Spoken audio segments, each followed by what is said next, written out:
ലോകമെങ്ങും മാനവരക്ഷയ്ക്കായി മുഴങ്ങിയ കാൽവരിനാദം, കാൽവരിനാദം, praise the Lord. ദൈവനാമത്തിന് മഹത്വം ഉണ്ടാകട്ടെ.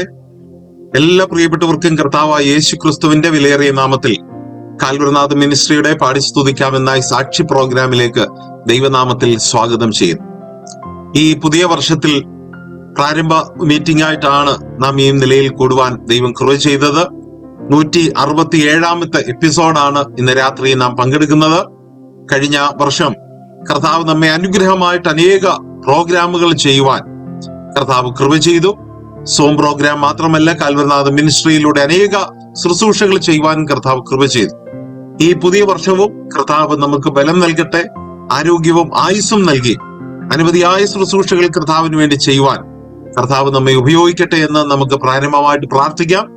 ഇന്ന് രാത്രിയിലും കർത്താവിന്റെ സന്നിധിയിലിരുന്ന് അനുഗ്രഹീതമായ ഒരു ഗാനവും അതിനുശേഷം കർത്താവിന്റെ വേലയുടെ ജീവിതാനുഭവങ്ങളുടെ ഒരു വലിയ അത്ഭുതകരമായ ഒരു സാക്ഷ്യവും കേട്ട് കർത്താവിനെ മഹത്വപ്പെടുത്തുവാൻ കർത്താവ് നമുക്ക് കൃപ ചെയ്യട്ടെ.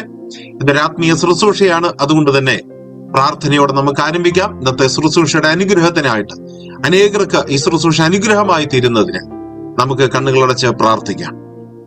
പരിശുദ്ധനായ ഞങ്ങളുടെ ദൈവമേ, സ്വർഗ്ഗപിതാവേ, അനുഗ്രഹീതമായ സമയത്തിനായിട്ട് നാഥ ഞങ്ങൾ അങ്ങേ സ്തുതിക്കുന്നു. ഇത്രത്തോളം ദൈവകൃപ അനുഭവിച്ച് ഈ പുതിയ വർഷവും കർത്താവിന്റെ സന്നിധിയിൽ ഈ മാധ്യമങ്ങളോടുകൂടെ കടന്നു വരുവാൻ കർത്താവെ, അവിടുത്തെ ദാസന്മാർക്ക് ദൈവം നൽകുന്ന ജീവിത അനുഭവങ്ങൾ, കർത്താവെ, ആ എക്സ്പീരിയൻസ് അത് ഞങ്ങൾക്ക് കേൾക്കുവാൻ, അത് അനേക ആളുകൾ കേട്ട് അവരുടെ ജീവിതത്തിന് വലിയൊരു മാറ്റം ഉണ്ടാകുവാൻ, കൂടുതൽ കർത്താവിനോട് അടുക്കുവാൻ, കർത്താവിൽ കൂടുതൽ വിശ്വസിപ്പാൻ കർത്താവെ ഒരു മുഖാന്തരമായി തീരുന്നതിന് ഇടയാക്കുന്നു. അതിനായിട്ട് ഞങ്ങൾ അങ്ങേ സ്തുതിക്കുന്നു. ഈ പുതിയ വർഷം പ്രാരംഭ മീറ്റിംഗ് ഈ നിലയിൽ ആരംഭിപ്പാൻ ദൈവം കൃപ ചെയ്തല്ലോ, സ്തോത്രം. ഇന്ന് രാത്രി ഞങ്ങളോടൊപ്പം ആയിരിക്കുന്ന എല്ലാവരെയും ഓർത്ത് പ്രാർത്ഥിക്കുന്നു. കർത്താവ് അനുഗ്രഹിക്കണമേ. അനുഗ്രഹീതമായ ഒരു സാക്ഷ്യം കേട്ട് ദൈവത്തെ സ്തുതിപ്പാൻ ഇടയാകണം. സംസാരിപ്പാൻ, അത് വിവർത്തനം ചെയ്യുവാൻ പ്രിയപ്പെട്ടവർക്ക് ദൈവം കൃപ നൽകി സഹായിക്കണം. അനുഗ്രഹീതമായ ഗാനവും കേട്ട് ദൈവത്തെ സ്തുതിപ്പാൻ ഇടയാകണം. അനേക ഹൃദയങ്ങളോട് ഇന്ന് അത് സംസാരിപ്പാൻ ഇടയാകണമേ. കാലാവസ്ഥയും ശബ്ദവും വെളിച്ചവും ഇന്റർനെറ്റും ഞങ്ങൾക്ക് അനുകൂലമാക്കി നൽകണം. പ്രാർത്ഥനയോടെ ആരംഭിക്കട്ടെ. ദൈവകൃപയ്ക്കായിട്ട് സ്തോത്രം. യേശു ക്രിസ്തുവിന്റെ വിലയേറിയ നാമത്തിൽ തന്നെ ആമേൻ. ദൈവനാമത്തിന് മഹത്വം ഉണ്ടാകട്ടെ. ഞാൻ ഓർപ്പിച്ചതുപോലെ 167ാമത്തെ എപ്പിസോഡാണ് ഇന്ന് രാത്രി നമുക്ക് പങ്കെടുക്കുവാൻ ദൈവം കൃപ ചെയ്തത്. ഇന്ന് രാത്രിയിൽ ഈ മീറ്റിംഗിൽ പങ്കെടുത്തുകൊണ്ടിരിക്കുന്ന, അത് മാത്രമല്ല ഓൺലൈനിലൂടെ കാണുവാൻ കടന്നു വരുന്ന എല്ലാവരെയും ഓർത്ത് ദൈവത്തെ സ്തുതിക്കുന്നു. കർത്താവ് നിങ്ങളെ അനുഗ്രഹിക്കട്ടെ. പ്രാർത്ഥനയോടെ നമുക്ക് ദൈവസന്നിധിയിലായിരിക്കാം. ഇന്നത്തെ ഗാനവും സാക്ഷ്യങ്ങളും നമ്മുടെ ജീവിതത്തിന് അനുഗ്രഹമായി തീരുവാൻ ദൈവം കൃപ ചെയ്യട്ടെ. റാന്നിയിൽ ആയതുകൊണ്ട് അനേക സ്ഥലങ്ങളിൽ കർത്താവിന്റെ വേലയിലായിരിക്കുന്ന, പ്രത്യേകിച്ച് നോർത്ത് ഇന്ത്യയുടെ പ്രദേശങ്ങളിലൊക്കെ കർത്താവിന്റെ ശുശ്രൂഷയിലായിരിക്കുന്ന കർത്താവിന്റെ ദാസൻ ബ്രദർ ജെയ്മോൻ ജോൺ അവറുകൾ ഇന്ന് രാത്രി കുടുംബമായി നമ്മോടുകൂടിയുണ്ട്. കർത്താവിന്റെ ദാസന്റെ അനുഭവങ്ങളിൽ നിന്ന് നമുക്ക് അനേക ആത്മീയ പാഠങ്ങൾ ഉൾക്കൊണ്ട് ദൈവത്തെ മഹത്വപ്പെടുത്തുവാൻ ദൈവം കൃപ നൽകട്ടെ. കർത്താവിന്റെ ദാസനെയും തന്റെ കുടുംബത്തെയും ഇന്ന് രാത്രിയിൽ ഈ ശുശ്രൂഷയിലേക്ക് എല്ലാ സ്നേഹത്തോടും ബഹുമാനത്തോടും പ്രാർത്ഥനയോടും കൂടെ ദൈവനാമത്തിൽ സ്വാഗതം ചെയ്യുന്നു. അതുപോലെ കർത്താവിന്റെ ദാസന് സംസാരിക്കുന്നത് ഇംഗ്ലീഷിലായിരിക്കും. അത് വിവർത്തനം ചെയ്യുന്നത് കർത്താവിന്റെ ദാസൻ evangelist Finny V John Trivandrum അവറുകളാണ്. പ്രിയദാസനെ ഓർത്ത് ദൈവത്തെ സ്തുതിക്കുന്നു. കർത്താവിന് വേണ്ടി വളരെ പ്രവർത്തിക്കുന്ന ഒരു ദൈവദാസനാണ്. പ്രിയദാസനെയും ഈ ശുശ്രൂഷയിലേക്ക് ദൈവനാമത്തിൽ പ്രാർത്ഥനയോടെ സ്നേഹത്തോടെ സ്വാഗതം ചെയ്യുന്നു. അതുപോലെ തന്നെ ഇന്ന് ഒരു ഗാനം ആലപിക്കുന്നത് കർത്താവിന്റെ ദാസ് ലിസ ബിജു ബെഹ്റിൻ അവറുകളാണ്. പ്രിയദാസിയും ഓർത്ത് ദൈവത്തെ സ്തുതിക്കുന്നു. ഈ ശുശ്രൂഷയിലേക്ക് ഹാർദവമായി സ്വാഗതം ചെയ്യുന്നു. മറ്റ് മീറ്റിംഗിന്റെ കോർഡിനേറ്റർ പ്രവർത്തിക്കുന്ന കർത്താവിന്റെ ദാസൻ മാമുകുര്യൻ അവറുകൾ, അതുപോലെ കടന്നു വരുന്ന ഓരോ സൗകര്യസൗകര്യന്മാരെ, നിങ്ങൾ എല്ലാവരെയും ഈ ശുശ്രൂഷയിലേക്ക് പ്രാർത്ഥനയോടെ സ്വാഗതം ചെയ്യുന്നു. അനുഗ്രഹീതമായ ഒരു ഗാനം കേട്ട് നമുക്ക് മടങ്ങി വരാം. യേശു മഹോന്നതനെ തൻ നാമം എത്ര മനോഹരമാ, വർണ്ണിപ്പാനാവതോ ഏഴിയാമി എത്ര മധുരമത്. കർത്താവിന്റെ ആ സ്നേഹത്തെ, കർത്താവിന്റെ നാമത്തെ ഉയർത്തുന്ന അനുഗ്രഹീതമായ ഒരു ഗാനം. ആ ഗാനം കേട്ട് നമുക്ക് മടങ്ങി വരാം. പ്രാർത്ഥനയോടെ ദിവസത്തിലായിരിക്കാം. ഗാനം ആലപിപ്പാൻ ഇസാഫ് സൗകര്യ പ്രാർത്ഥനയോടെ ക്ഷണിക്കുന്നു.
ഇനിയുള്ള സമയം കർത്താവിന്റെ ദാസൻ പ്രിയ ജയ്മോൻ ജോൺ റാന്നി അവരിൽ നിന്ന് അനുഗ്രഹീതമായ ഒരു സാക്ഷ്യം കേൾക്കുവാനുള്ള ഒരു അവസരമാണ്.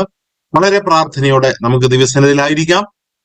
പ്രിയ ജയ്മോൻ സാറിനെയും തന്റെ കുടുംബത്തെയും അതുപോലെ വാക്കുകൾ ട്രാൻസ്ലേറ്റ് ചെയ്യുവാൻ കർത്താവിന്റെ ദാസൻ ഇവാഞ്ചലിസ്റ്റ് ഫിന്നി വി ജോൺ അവറുകളെയും ദൈവനാമത്തിൽ ഈ ശുശ്രൂഷയിലേക്ക് ഏതാണ്ട് 8:40 വരെയുള്ള സമയം ഉപയോഗിക്കാം. ദൈവനാമത്തിൽ സ്വാഗതം ചെയ്യുന്നു. May God's name be glorified and greetings to all of you. ദൈവനാമം വാഴ്ത്തപ്പെടുമാറാകട്ടെ. എല്ലാവർക്കും ക്രിസ്തുയേശുവിന്റെ നാമത്തിലുള്ള സ്നേഹവന്ദനങ്ങളെ അറിയിക്കുകയാണ്. I also want to thank Calvary Nathan for inviting us to share our testimony and about our ministry. ഞങ്ങളുടെ സാക്ഷ്യം ഇങ്ങനെ പറയുവാനായിട്ട് തക്കവണ്ണം അവസരം നൽകിയ കാൽവരിനാഥൻ മിനിസ്ട്രിയോടുള്ള നന്ദിയെ ഞാൻ ഈ തരുണത്തിൽ അറിയിക്കുകയാണ്. This is the first time I am attending this ministry to share my testimony. ഈ ഒരു മീറ്റിംഗിലേക്ക് സാക്ഷ്യം പറയാനായിട്ട് ആദ്യമായിട്ടാണ് ഞാൻ വരുന്നത്. So I want to introduce myself before getting into the testimony. സാക്ഷ്യം വാചകങ്ങൾ പറയുന്നതിന് മുമ്പ് എന്നെ തന്നെ ഒന്ന് പരിചയപ്പെടുത്തുവാനായിട്ട് ആഗ്രഹിക്കുകയാണ്. I was born in Kerala but brought up in Bihar. ഞാൻ ജനിച്ചത് കേരളത്തിലാണെങ്കിലും വളർന്നത് ബീഹാറിലാണ്. And after my higher studies, moved to Delhi and did my MBA and started working in Delhi as a foundry consultant. അതിനുശേഷം എൻ്റെ പഠനത്തിന് ശേഷം ഞാൻ ഡൽഹിയിലേക്ക് പോവുകയും അവിടെ MBA പഠിക്കുകയും അതിനുശേഷം ജോലിയിലേക്ക് പ്രവേശിക്കുകയും ചെയ്തു. My parents, they were in Bihar. My father left Kerala at the age of 17. എൻ്റെ പിതാവ് തന്റെ 17-ാം വയസ്സിൽ കേരളത്തിൽ നിന്ന് ബീഹാറിലേക്ക് പോയ വ്യക്തിയാണ്. So at that time there was no telephone and he did not know the language and he just went to Bihar. ആ സമയത്ത് അവിടെ അദ്ദേഹത്തിന് ഭാഷ അറിയില്ല എന്ന് മാത്രമല്ല മറ്റ് യാതൊരു സൗകര്യങ്ങളും ഇല്ലാത്ത ഒരു കാലഘട്ടമായിരുന്നു. So it was 1957 I am talking of. 1957 കാലഘട്ടത്തെ കുറിച്ചാണ് ഞാൻ സംസാരിക്കുന്നത്. So he went to that place with a electrical engineering background and he got a job in Bihar State Electricity Board. അവിടെ ബീഹാർ സ്റ്റേറ്റിൽ ഇലക്ട്രിക്കൽ എഞ്ചിനീയർ ആയിട്ട് അദ്ദേഹത്തിന് ജോലി ചെയ്യുവാനായിട്ട് അവസരം ലഭിച്ചു. My mother was a housewife. എൻ്റെ മാതാവ് ഒരു ഹൗസ് വൈഫ് ആയിരുന്നു. My dad went to be with the Lord in 2016. 2016 എൻ്റെ പിതാവ് കർത്തൃസന്നിധിയിൽ ചേർക്കപ്പെട്ടു. My mom is 85 years old and she stays with us. എൻ്റെ മാതാവിന് 85 വയസ്സ് പ്രായമുണ്ട്. ഞങ്ങളോടൊപ്പമാണ് പ്രിയ മാതാവ് താമസിക്കുന്നത്. As you know, the situation in Bihar today and in those days also, it's almost the same. നിങ്ങൾ അറിയുന്നത് പോലെ ഇന്നത്തെ പോലെ തന്നെയാണ് അന്നത്തെ ബീഹാറിലെ സാഹചര്യം എന്ന് പറയുന്നത്. We did not have any assembly gathering in Bihar. ബീഹാറിൽ സഭാ കൂടിവരവുകളൊന്നും അന്ന് ഇല്ലായിരുന്നു. And therefore we had to go to different churches when we were there.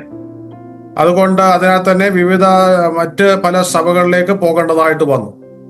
So I studied in a convent school and the Achan or the priest was very helpful to us, so started going to their church. ഞാൻ പഠിച്ച convent സ്കൂളിലെ അച്ഛൻ വളരെ സഹായം ചെയ്യുന്ന ഒരു വ്യക്തിയായിരുന്നു. അങ്ങനെ ചില സഭകളിലേക്കൊക്കെ കടന്നു ചെല്ലുവാനായിട്ട് ഇടയായി തീർന്നു. So during our early days we started with a Catholic church. അങ്ങനെ തുടക്ക സമയത്ത് ഞങ്ങൾ ഒരു കത്തോലിക്ക സഭയിലാണ് പോയിക്കൊണ്ടിരുന്നത്. And I was the altar boy. Sometimes I was the altar boy there. അവിടെ അൾത്താരയിൽ ശുശ്രൂഷകനായിട്ട് ഞാൻ ശുശ്രൂഷ ചെയ്തു പോന്നു. And then later on we moved to CNI church. അതിനുശേഷം CNI സഭയിലേക്ക് ഞങ്ങൾ കടന്നു ചെന്നു. Because in a place called Devghar, it's a pilgrimage place, we didn't have any assembly. ഞങ്ങൾ ആയിരുന്ന സ്ഥലം ഒരു തീർത്ഥാടന കേന്ദ്രമായിരുന്നത് കൊണ്ട് മറ്റ് സഭകളൊന്നും അവിടെ ഇല്ലായിരുന്നു. So later on then there was a Pentecostal church that started, so we started going to a Pentecostal church. അതിനുശേഷം അവിടെ ഒരു പെന്തക്കോസ്ത് സഭ തുടങ്ങുകയും ഞങ്ങൾ അങ്ങോട്ട് പോവുകയും ചെയ്തു. But that Pentecostal church they did not speak in tongues. എന്നാൽ അവിടെ അന്യഭാഷകളിൽ അവർ സംസാരിച്ചിരുന്നില്ല. but it was almost like our worship, but they had once in a month the Lord's table. നമ്മുടെ പോലെ സമാനമായിരിക്കുന്ന ഒരു രീതിയായിരുന്നു അവിടെ ഉണ്ടായിരുന്നാൽ മാസത്തിൽ ഒരിക്കൽ മാത്രമാണ് അവർ കർത്തൃമേശയിൽ പങ്കെടുത്തിരുന്നത്. So what I wanted to share is, because of the situation in Bihar, so we did not have a good Sunday school or anything like that. ബീഹാറിലെ സാഹചര്യം അത്രയും പ്രശ്നങ്ങൾ ഉണ്ടായിരുന്നത് കൊണ്ട് അവിടെ സൺഡേ സ്കൂൾ ഒന്നും ഉണ്ടായിരുന്നില്ല. So today also our burden is to share the gospel in that part of the world. ഇന്നും ഞങ്ങളുടെ ഭാരം എന്ന് പറയുന്നത് അവിടെ സുവിശേഷം എത്താത്ത സ്ഥലങ്ങളിൽ എത്തിക്കുക എന്നുള്ളതാണ്. So after my studies, I moved to Delhi and did my MBA and started working as a foundry consultant. അതിന്റെ പഠനത്തിന് ശേഷം ഞാൻ ഡൽഹിയിലേക്ക് പോവുകയും MBA കരസ്ഥമാക്കുകയും ഫൗണ്ടറി കൺസൾട്ടന്റ് ആയിട്ട് ഞാൻ ജോലി ചെയ്യുകയും ചെയ്തു. I got married in 1998. എന്റെ വിവാഹം 1998 കഴിഞ്ഞു.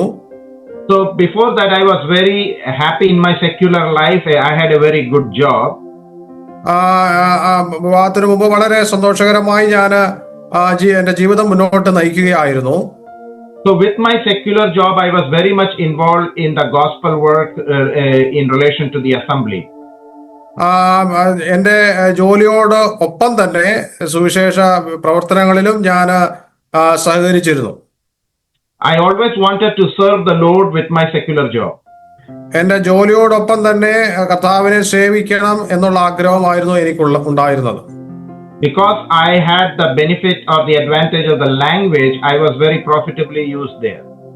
എനിക്ക് അവിടെയുള്ള ഭാഷ വ്യക്തമായി അറിയാവുന്നത് കൊണ്ട് ആ നിലയിൽ മുന്നോട്ട് പോകണമെന്ന് ഞാൻ ആഗ്രഹിച്ചു. My job was a consultancy work that I was giving to various factories in the northern part of India. North ഇന്ത്യയിലെ വിവിധ ഫാക്ടറികളിൽ കൺസൾട്ടന്റ് ആയിട്ടാണ് ഞാൻ ജോലി ചെയ്തിരുന്നത്. So my job was metallurgical field. I was a doctor to the metals. ലോഹങ്ങളുമായി ബന്ധപ്പെട്ട ഒരു മേഖലയിൽ ആണ് ഞാൻ പ്രവർത്തിച്ചിരുന്നത്. ലോഹങ്ങളുടെ ഒരു ഡോക്ടർ എന്ന് വേണമെങ്കിൽ പറയാം. So people knew me because I was very helpful to them, and people called me for all their problem, and God used me in that way. എല്ലാവരെയും ഞാൻ സഹായിക്കുവാനായിട്ട് വളരെ താല്പര്യം പ്രകടിപ്പിച്ചത് കൊണ്ട് അവരുടെ പ്രശ്നങ്ങളിലെല്ലാം ഇടപെടുവാനും പരിഹരിക്കുവാനും ആളുകൾ എന്നെ സമീപിച്ചിരുന്നു. So in the secular field, God blessed me, and I made a lot of money, and I had a very good job in Delhi. അങ്ങനെ എന്റെ ജോലിയുള്ള ബന്ധത്തിൽ ദൈവം എന്നെ വളരെയധികം എടുത്ത് ഉപയോഗിച്ചു. വളരെയധികം ധനം സമ്പാദിക്കുവാനും എനിക്ക് സാധിച്ചു.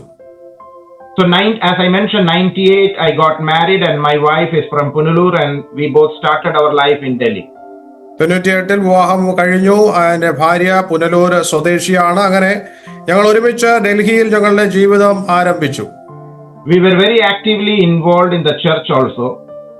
സഭയുടെ കാര്യങ്ങളിലും വളരെ ഉത്സാഹത്തോടെ ഞങ്ങൾ സഹകരിച്ചിരുന്നു. And serving the Lord in various aspects. വിവിധ നിലകളിൽ കർത്താവിനെ ഞങ്ങൾ ഒരുമിച്ച് സേവിച്ചുകൊണ്ടിരുന്നു.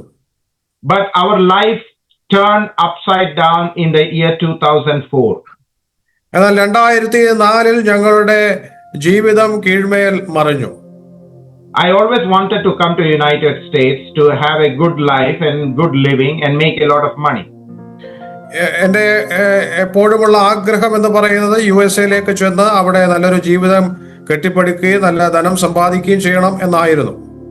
My wife was opposite. She never wanted to come to US. She wanted to be a housewife and take care of the family. ഭാര്യ സഹോദരിയും അവിടെ വന്ന് കുടുംബത്തോടൊപ്പം ചെലവഴിക്കുവാനും കുടുംബത്തിലെ ഉത്തരവാദിത്തങ്ങൾ നോക്കുവാനും ആഗ്രഹിച്ചിരുന്നു. But she never wanted to come to US. എന്നാൽ പ്രിയ സഹോദരിക്ക് US വരുവാനായിട്ട് താല്പര്യമില്ലായിരുന്നു. But I forced her to come to US, and in 2001 she came to United States of America. എന്നാൽ എന്റെ നിർബന്ധ പ്രകാരം അവൾ US വരികയുണ്ടായി. So till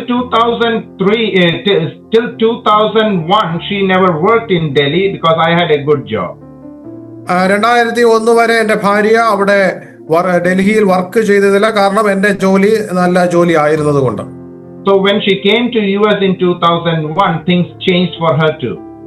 എന്നാൽ 2001 US വന്നതോടെ അവളുടെ ജീവിതവും മാറി മറിഞ്ഞു. So during that time, she came here to write the RN exam, but September 11th incident happened and all our papers got rejected at that time. വന്ന സമയത്ത് ഒരു എക്സാം എഴുതേണ്ടതായിട്ടുണ്ടായിരുന്നു. എന്നാൽ സെപ്റ്റംബർ 11 സംഭവം നമുക്ക് എല്ലാവർക്കും അറിയാം. ആ സംഭവത്തോടനുബന്ധിച്ച് എക്സാം ക്യാൻസൽ ചെയ്യുകയാണ് ഉണ്ടായത്. So she wrote the exam, but our papers got cancelled to come to US. Exam എഴുതുവാനായിട്ട് സാധിച്ചു, എന്നാൽ US വരുവാനുള്ള പേപ്പേഴ്സ് എല്ലാം ക്യാൻസൽ ആയി പോയി. So it took almost 2.5 years for our paper to be processed. അതിനുശേഷം 2.5 വർഷത്തിന് ശേഷമാണ് ആ പേപ്പേഴ്സ് എല്ലാം പ്രോസസ് ചെയ്ത് വന്നത്. So during that time, God basically intervened in our life, and the purpose and the will of God was fulfilled. എന്നാൽ ആ 2.5 വർഷത്തിന് ഉള്ളിൽ ദൈവം തന്റെ ഹിതം ഞങ്ങൾക്ക് കാണിച്ചു തന്ന് ഞങ്ങളോട് ശക്തമായി ഇടപെട്ടുകൊണ്ടിരുന്നു. So she started working in US. പ്രിയ സഹോദരി അവിടെ US വർക്ക് ചെയ്യുകയുണ്ടായി. And in 2003 December, I was sick in Delhi. എന്നാൽ 2003 ഞാൻ ഡൽഹിയിൽ ഞാനൊരു രോഗബാധിതനായി തീർന്നു. So I was alone, and my church people were the people who took care of me during that time. ഞാൻ അവിടെ ഏകനായിരുന്നു. അതുകൊണ്ട് എൻ്റെ സഭയിലുള്ള വിശ്വാസികൾ എന്നെ വളരെയധികം കരുതിയിരുന്നു. So I was admitted to All India Institute of Medical Sciences in December 2003. December 2003 Delhi എയിംസിൽ ഞാൻ admit ആകുകയുണ്ടായി. So my church, there was a sisters meeting going on, and the sisters came to see me, and when they saw me, I had very high fever. They took me to the hospital. അവിടെ എന്നെ കാണാൻ വന്ന sisters എനിക്ക് വളരെ ഒരു പനി ബാധിച്ചതിനാൽ എന്നെ അവർ ഹോസ്പിറ്റലിലാക്കുകയാണ് ഉണ്ടായത്. And once I went there, I did not return back home.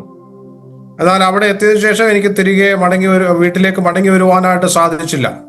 So for 3 weeks, I was admitted in All India Institute of Medical Sciences with a very high fever of 105-106.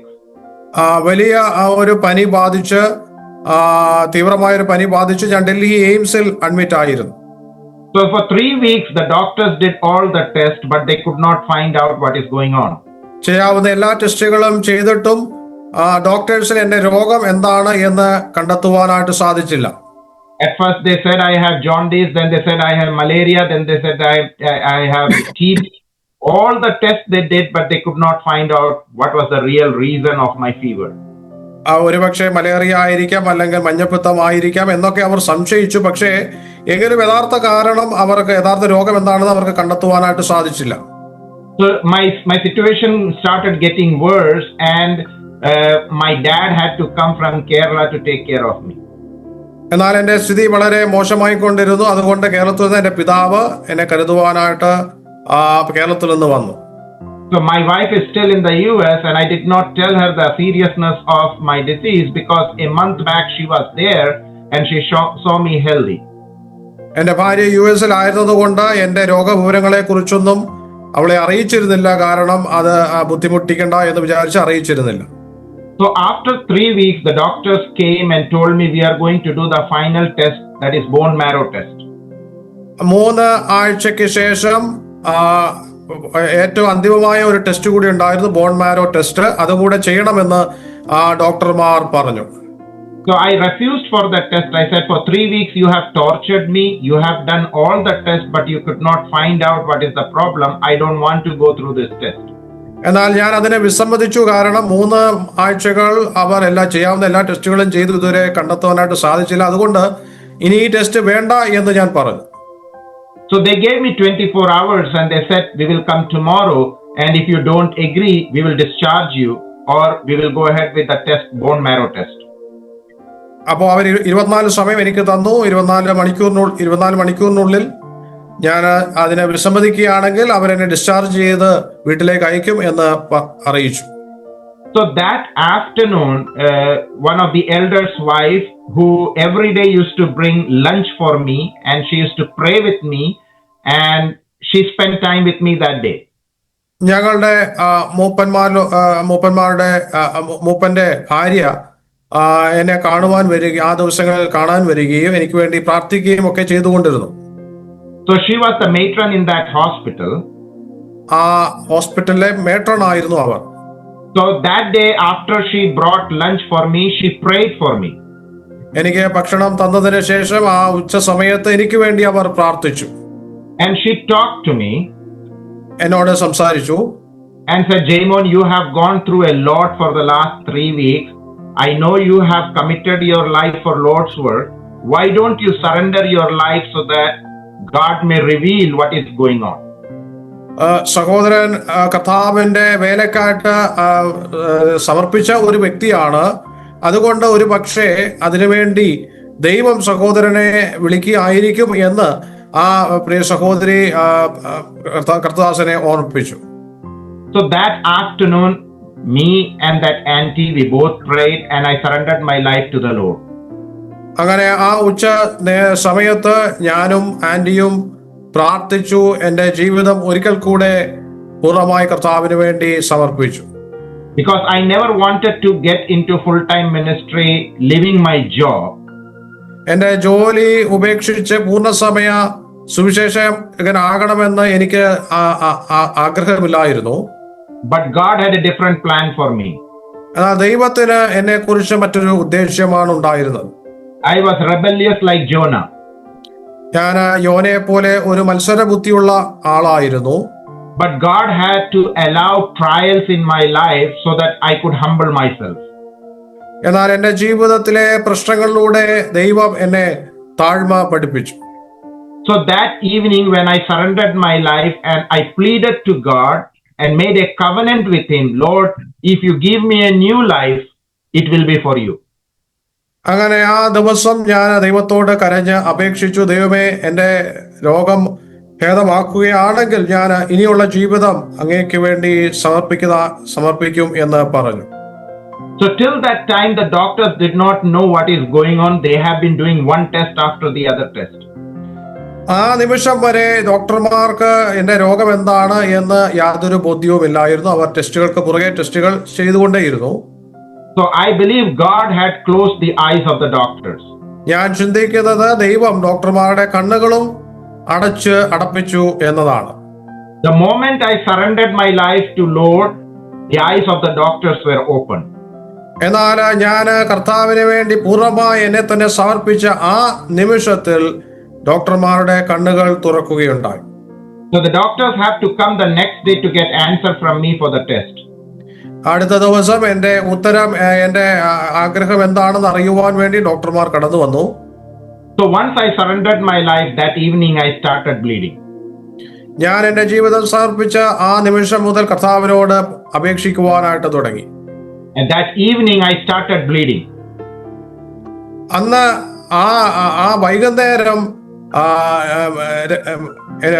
ഞാൻ bleed ചെയ്യുവാനായിട്ട് തുടങ്ങി. So when I went to the bathroom, instead of stool, blood started coming out.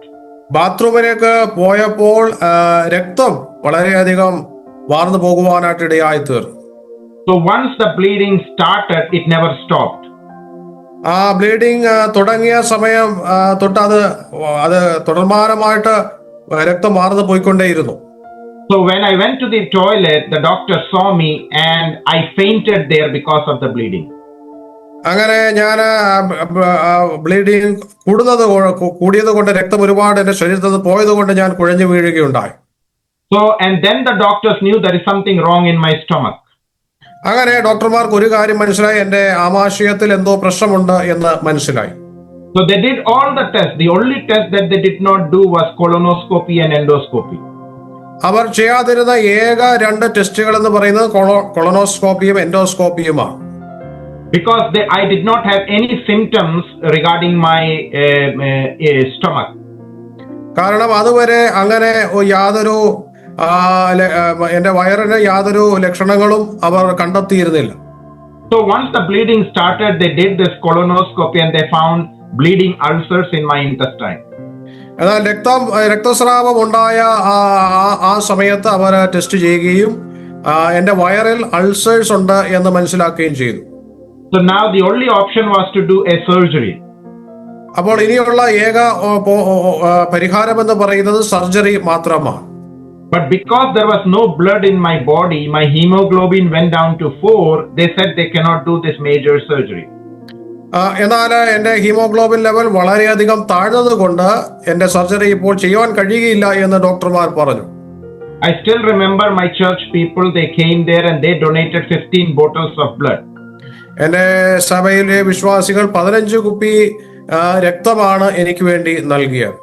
But all the blood was just flowing out as water from the tap. എന്നാൽ ഒരു പൈപ്പിൽ നിന്ന് വെള്ളം തുറന്നു വിട്ടതുപോലെ എൻ്റെ ശരീരത്തിൽ നിന്ന് രക്തം പോയിക്കൊണ്ടേ ഇരിക്കുകയായിരുന്നു. So I saw the doctors talking to my dad to call his wife because he is not going to survive.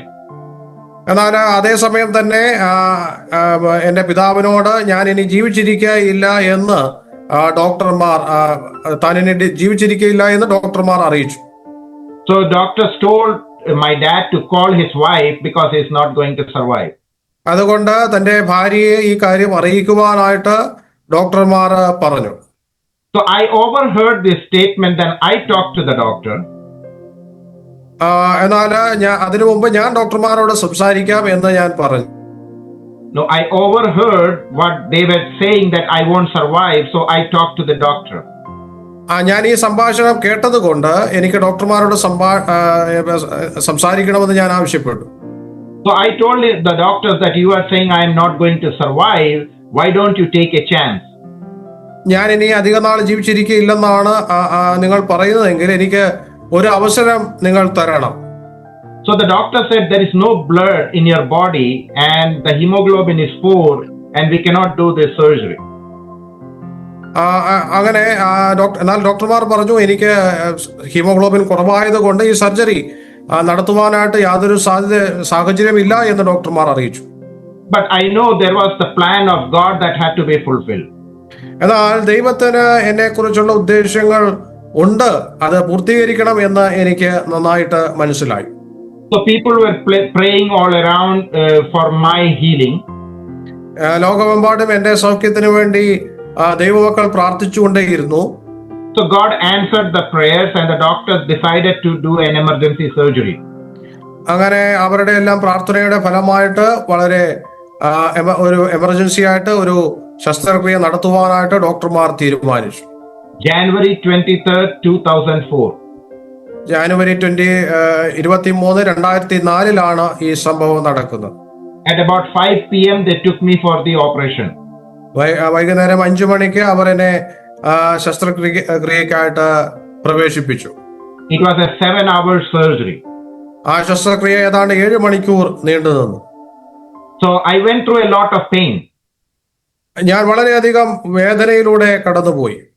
Those days we were given chloroform to become unconscious. ആ സമയങ്ങളിൽ ബോധം രഹിതരാക്കുവാൻ വേണ്ടി ക്ലോറോഫോം ആണ് തന്നിരുന്നത്. I still remember I was in my senses when they were cutting my stomach.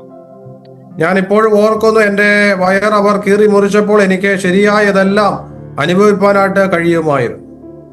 Because I was yelling and they said we don't have time, so I know you are going through pain, and there were 10 or 15 doctors doing this procedure.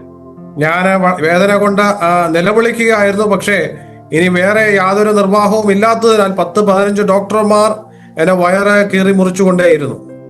Once they opened the stomach from top to bottom, they saw 7 bleeding ulcers in my intestine.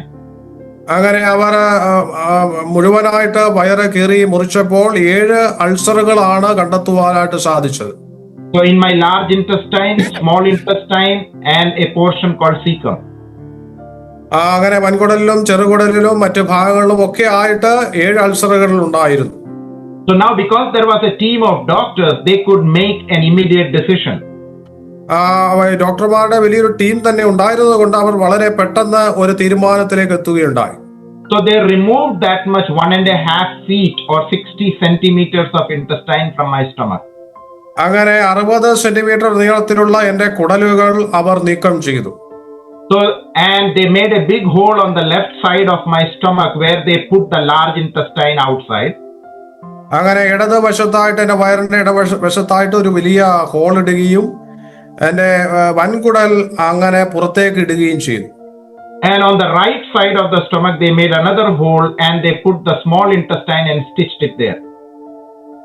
വലതുവശത്ത് ചെറുകുടൽ പുറത്തേക്ക് ഇടുകയും അവിടെ അത് stitch ചെയ്ത് വെക്കുകയും ചെയ്തു. and there was a bag that was attached to my small intestine. അതിനോടൊപ്പം തന്നെ ഒരു ബാഗും അവർ അതിനോടൊപ്പം തന്നെ സ്റ്റിച്ച് ചെയ്ത് വെക്കുകയുണ്ടായി. And they stapled the top to bottom of my tummy. അങ്ങനെ മേൽതൊട്ട് അടിവരെ എന്റെ വയറ് അവര് സ്റ്റേപ്പിൾ ചെയ്ത് വെക്കുകയുണ്ടായി. So after 7 hours they come out of the operation theater and they see the church members still praying. അങ്ങനെ 7 മണിക്കൂർ ശേഷം അവർ പുറത്തു വന്നപ്പോൾ സഭാവിശ്വാസികൾ ദൈവമക്കൾ അവിടെ പ്രാർത്ഥിച്ചുകൊണ്ടിരിക്കുകയായിരുന്നു. And even the doctors testified that it's because of their prayers that my life was saved. ഡോക്ടർമാർ തന്നെ സാക്ഷ്യം പറഞ്ഞു, അവരുടെ പ്രാർത്ഥന കൊണ്ട് മാത്രമാണ് ഞാൻ ഇപ്പോൾ ജീവിച്ചിരിക്കുന്നത് എന്ന്. So my wife, she knows only on the 23rd of January when my dad called her. ഇതെല്ലാം കഴിഞ്ഞതിന് ശേഷം എന്റെ പിതാവ് എന്റെ ഭാര്യയെ വിളിച്ചപ്പോഴാണ് ഈ കാര്യങ്ങളൊക്കെ അവൾ അറിയുന്നത്. So I want to challenge each one of you, those who are going through trials in your life, that God is the one who takes care of everything. പ്രിയമുള്ളവരെ, ഈ അവസരത്തിൽ ഒരു കാര്യം ഓർപ്പിക്കുവാനായിട്ട് ആഗ്രഹിക്കുന്നു. നമ്മുടെ ജീവിതങ്ങളെല്ലാം നിയന്ത്രിക്കുന്നത് ദൈവമാണ്. നമ്മുടെ ജീവിതത്തെക്കുറിച്ച് ദൈവത്തിന് ഒരു ഉദ്ദേശ്യമുണ്ട്. If you are going through trials in your life, there is a plan and purpose of God to be fulfilled. പ്രതികൂല സാഹചര്യങ്ങളിലൂടെ പ്രശ്നങ്ങളിലൂടെയാണ് നിങ്ങൾ കടന്നു പോകുന്നതെങ്കിൽ ഓർക്കുക, ദൈവത്തിന് അതിന് പിന്നിൽ നിങ്ങളുടെ ജീവിതത്തെക്കുറിച്ച് ഒരു ഉദ്ദേശ്യമുണ്ട്. If God wants to use you and if you are not listening to Him, He will catch you either way. ദൈവം നിങ്ങളെ ഉപയോഗിക്കുവാനായിട്ട് ആഗ്രഹിക്കുമ്പോൾ നിങ്ങൾ ദൈവത്തിന് ചെവി കൊടുക്കാതിരുന്നാൽ ഏതെങ്കിലും തരത്തിൽ ദൈവം നമ്മെ പിടിക്കും. My issue, I had to go through a hard process and I want to plead to anyone who is listening to me not to go through this tough situation.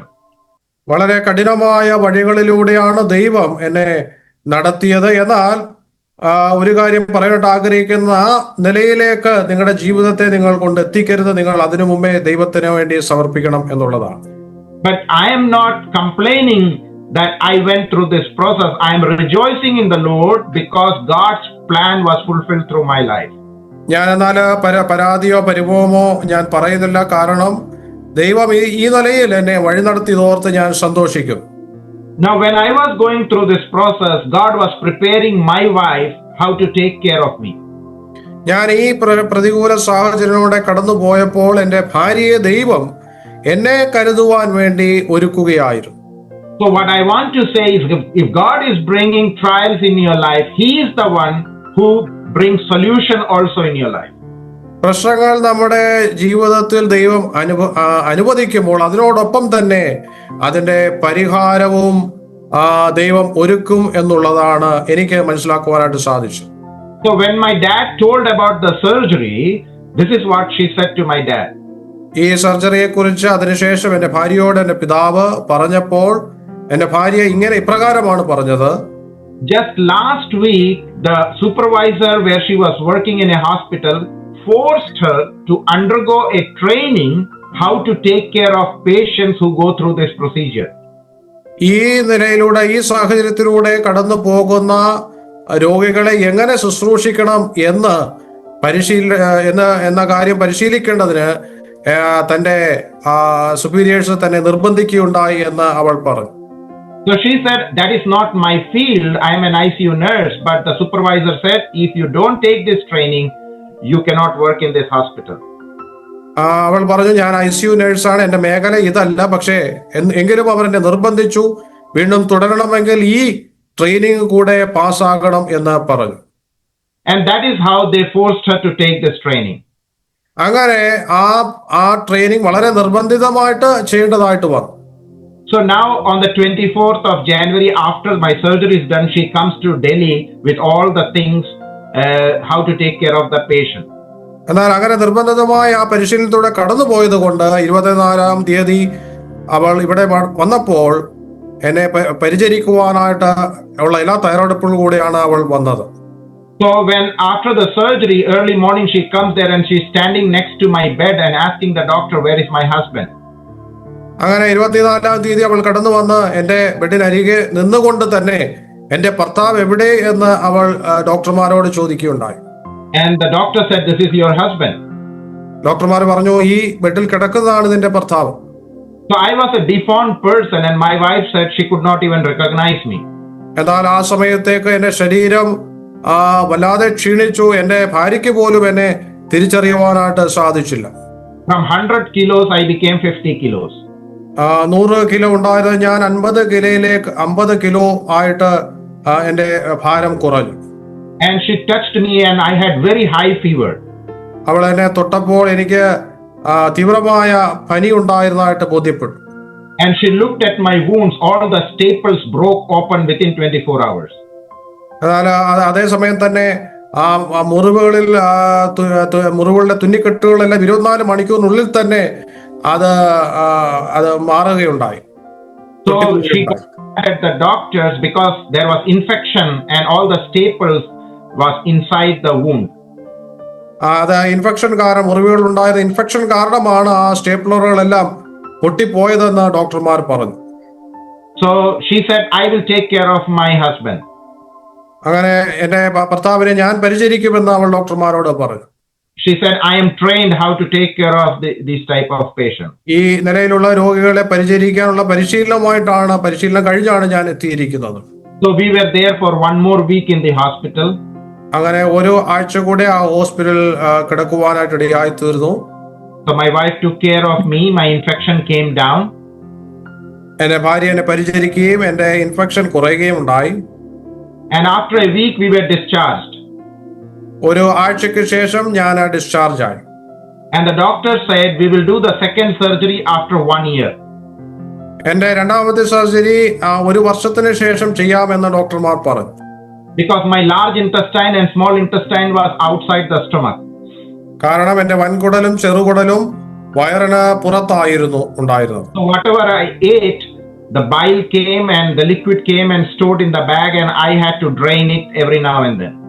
ഞാൻ കഴിക്കുന്ന ഭക്ഷണങ്ങളുടെ അവശിഷ്ടങ്ങളെല്ലാം ആ തുന്നിക്കെട്ടിയിരുന്ന ബാഗിലേക്കാണ് വന്നിരുന്നത്. അതുകൊണ്ട് അത് സ്വയമായിട്ട് കളയേണ്ട ഒരു അവസ്ഥ എനിക്കുണ്ടായി.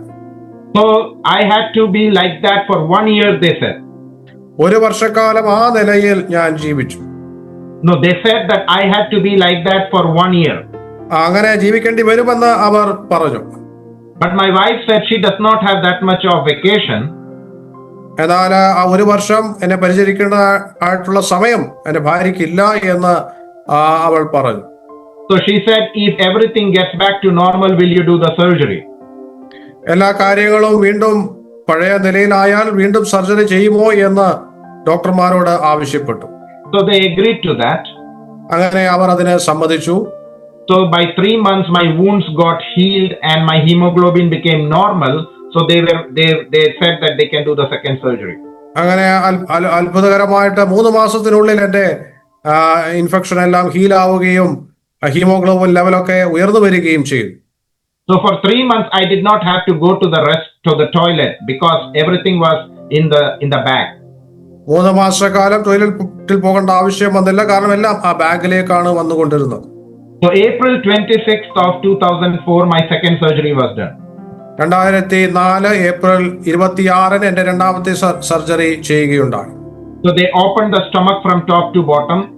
വീണ്ടും വയറ് മുഴുവനായിട്ട് അവർ കീറി മുറിച്ചു. And they tied both the intestine, adding nothing, and put it back in the stomach. എന്റെ വൻകുടലും ചെറുകുടലും അവർ തുന്നിക്കെട്ടി എന്റെ വയറിനുള്ളിലേക്ക് ആക്കി.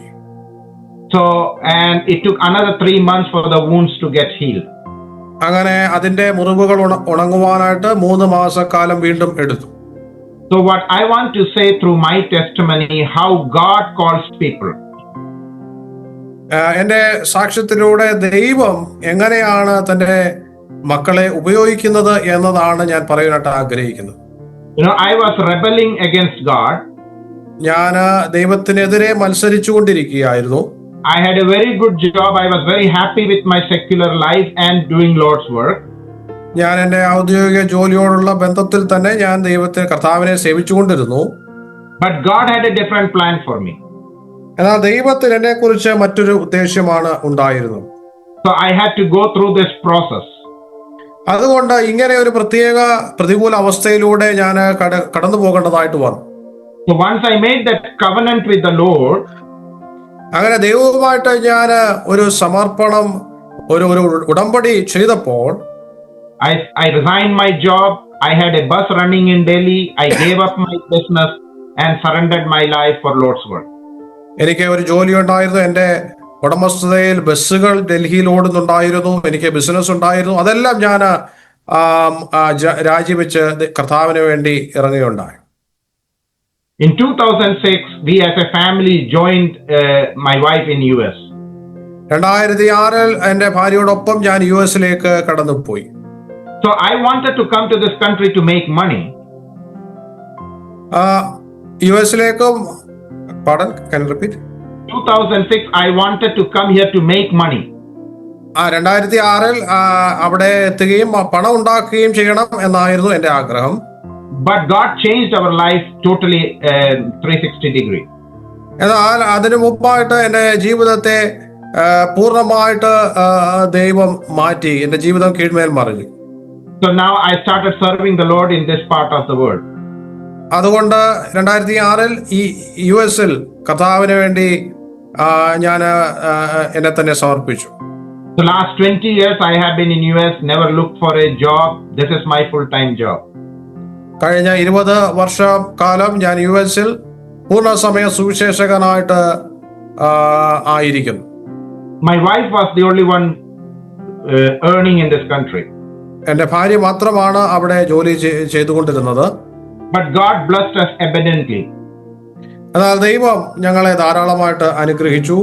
She had a very good job and we have a very good life.